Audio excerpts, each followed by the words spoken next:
জীবনদান সে শিবির করব। পাশাপাশি প্রথম কাজ হচ্ছে আজকে আমি কম্বল বিতরণ করব। মায়ের সংস্কৃতি পরিবার ধ্বংস করার যদি কোনো প্রতিষ্ঠান থাকে সেটা হচ্ছে কমিউনিস্টের প্রতিষ্ঠান, কমিউনিস্টের শিক্ষা। পরিবারকে আলাদা করে দাও। মা ছেলে দুই পার্টি করলে মা ছেলে ঝগড়া করো, স্বামী স্ত্রী যদি দুই পার্টি করে স্বামী স্ত্রীর সঙ্গে ঝগড়া করো, আর বিচার হবে কমিউনিস্টের পার্টি অফিসে। খোয়াই সবচেয়ে বেশি ভুক্তভোগী, গোটা ত্রিপুরা রাজ্য ভুক্তভোগী।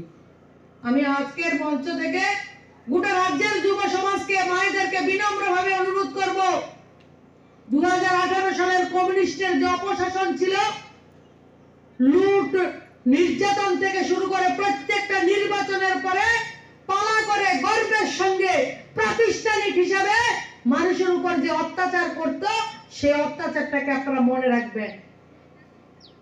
আপনাদের কুয়াইতেও গত এই দুর্গাপূজার আগে এক দুর্গাপূজাতে এসেছি, একজনের হাতকে আমরা যেটা বাংলায় বলি মুগুরের উপরে তুললে মানে কুবানি, আঙুল কাটা হয়েছে ওনার, মৃত বলে ফেলে রেখেছিল, তারপরে বেঁচে গেছে।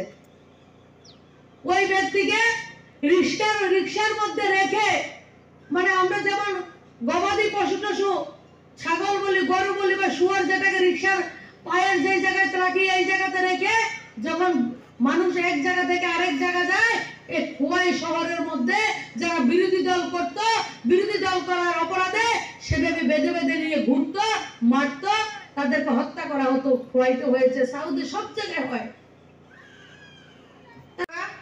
মানুষের প্রতি জুলুম করা, সমাজের স্পর্শকাতর যে ইস্যুগুলি, সেই ইস্যুগুলি থেকে মানুষকে বিভ্রান্ত করা, এখনো বিভ্রান্তই করছেন। আর বর্তমানে আমাদের যারা যুব সমাজ, আমাদের যে যুব মোর্চা, তারা চিন্তা করছে শীত এসছে, সবচেয়ে আমার এদিকের গরিব অংশের যারা মায়েরা রয়েছে তাদের হাতে একটা শীত বস্ত্র আমরা তুলে দেব।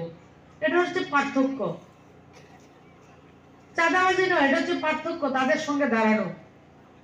কিছুদিন আগে আমরা লক্ষ্য করেছি লালকেল্লাতে বোমা বিস্ফোরণ হয়েছে। বোমা বিস্ফোরণের তার কোন জায়গায়? Al Falah university. ইউনিভার্সিটির নাম কি? আলফালা। আজকে যারা কমিউনিস্ট, জিতেন চৌধুরী, ওরা কি বলতো? মন্দির, রাম মন্দির কেন তৈরি হয়? কাশী বিশ্বনাথ করিডোর কেন তৈরি হয়? কেন উজ্জয়নের মহাকালের মন্দির তৈরি হবে? কেন ভারতবর্ষের রাফেল কিনবে? ভারতবর্ষের জন্য কি দরকার? কলেজ দরকার, ইউনিভার্সিটি দরকার, মানুষের রুটি কাপড়া মকানের দরকার, মানে ঘরের দরকার। ওনাই লম্বা লম্বা বক্তব্য রাখতেন। আজকের মঞ্চ থেকে আমি জিতেন চৌধুরীর কাছে জানতে চাই, বন্ধু, রাম মন্দির থেকে কাশী বিশ্বনাথের করিডোর থেকে কোনো উগ্রবাদী আসেনি বোমা বিস্ফোরণ করার জন্য। আপনাদের প্রিয় আলফালা ইউনিভার্সিটি থেকে যে কলেজ ইউনিভার্সিটির জন্য আপনারা কথা বলেন, সেই আলফালা ইউনিভার্সিটি থেকে ভারতবর্ষকে ধ্বংস করার পরিকল্পনা রচিত হয়, যে পরিকল্পনার অংশীদারি আপনারা।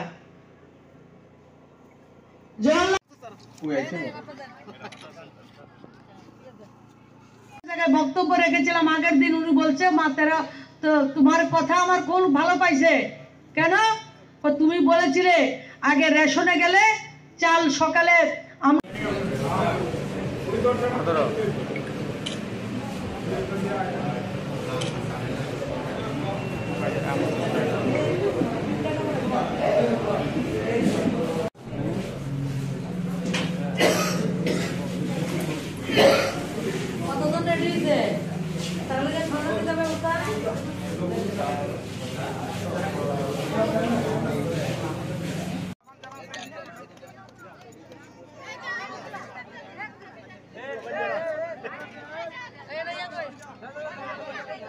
বিশটা কইছি তো।